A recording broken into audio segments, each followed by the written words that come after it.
حضرت علی رضی اللہ تعالیٰ عنہ کا قول ہے کہ یہ 5 خصلتیں نہ ہوتی، 5 عادتیں نہ ہوتی تو سب کے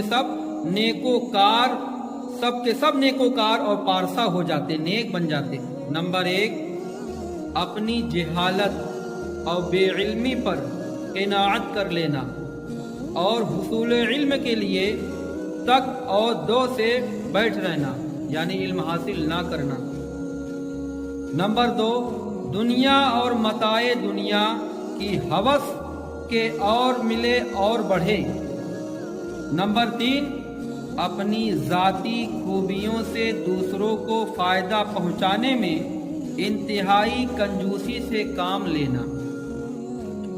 نمبر 3، اپنی ذاتی خوبیوں سے کوئی فائدہ پہنچانے میں انتہائی کنجوسی اور بخل سے کام لینا۔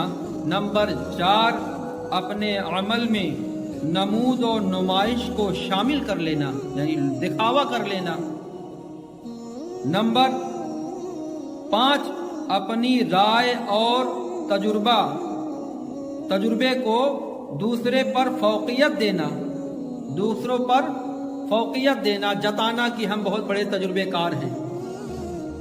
یہ 5 چیزیں ایسی ہیں جو انسان کو تباہ و برباد کر دیتی ہیں۔ اس کاموں سے ہم سبھی کو بچنا چاہیے۔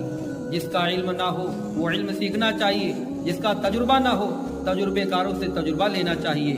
اپنے علم اور عمل اور مال دولت پر فخر اور گھمنڈ نہیں کرنا چاہیے۔